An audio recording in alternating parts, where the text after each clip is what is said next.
rated SPG. Striktong patnubay at gabay ng magulang ang kailangan. Maaaring may masiselang tema, lengguwahe, karahasan, sexual, horror o droga na hindi angkop sa mga bata. Tuluyan na ngang nagkagulo ang pamilya Torrecampo matapos ngang aminin ngayon ni Thea ang tunay na anak nga ni Greg ay walang iba kundi tanging si Edward lamang.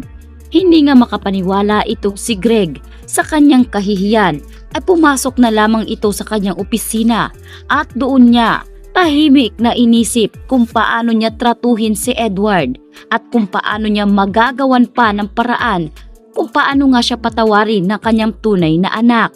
Sasabihin na ito sana ni Regina, subalit naunahan talaga siya nitong si Thea. Sa pagkakataong ito ay pinuntahan nga ni Regina ang kanyang asawa sa opisina at doon ay humingi siya ng paulit-ulit na tawad.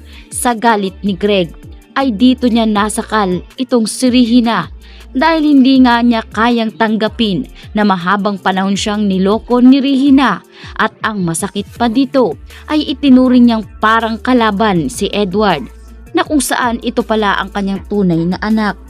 Kaya naman dumating si Marge at itong si Paulo para awatin itong si Greg na galit sa naturang Regina.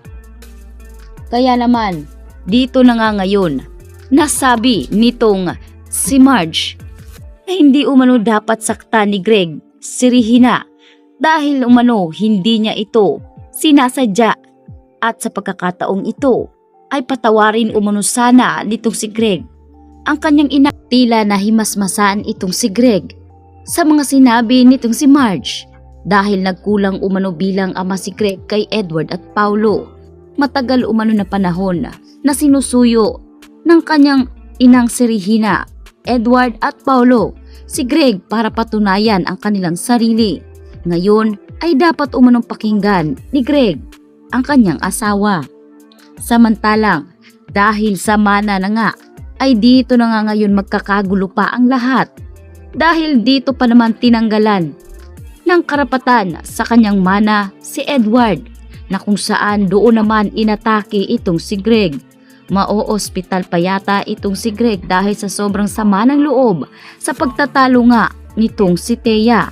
Hindi kasi matanggap ni Thea na wala nga makukuhang yaman itong si Edward dahil inakala kasi noon nitong si Greg na hindi niya talaga anak itong si Edward. Kaya naman galit na galit itong si Thea. Sabay sabi na hindi siya makakapayag. Kaya naman sa pagkakataong ito ay napansin na lamang nila na wala nang malay itong si Greg kaya mao-ospital ito. Sa makatuwid ay dito nga hindi maipapasa ang yaman nitong si Greg at Paulo kay Edward. Tanggap na ni Edward na hindi talaga siya makakakuha ng yaman ng mga Torrecampo dahil mula noon pa man ay hindi niya naman talaga hinahabol ang kayamanan ng kanyang ama dahil ang nais niya lamang ay makatikim siya ng kaunting pagmamahal at atensyon dito kay Greg na hindi naman nabigay ni Greg sa kanyang sariling anak.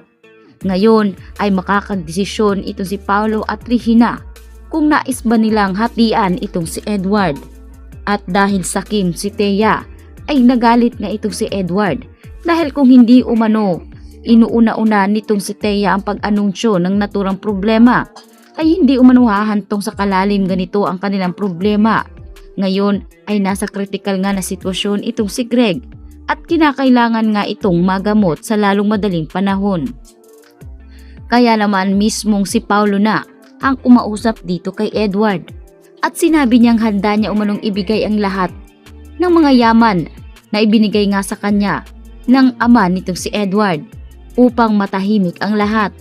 Subalit hindi nga sang-ayon itong si Edward sa plano nitong si Paulo dahil si Paulo umano ang dahilan kung bakit lumago ang kumpanya at mananatili umanong ganoon ang magiging setup at ang plano nga nila ngayon ay dapat tanggalin na si Aldrin sa kumpanya dahil siya umano ang punot dulo ng lahat.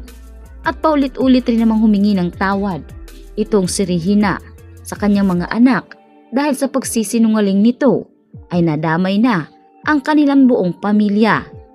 Ngayon ay humaharap nga sa matinding kahihiyan ang pamilya Torrecampo.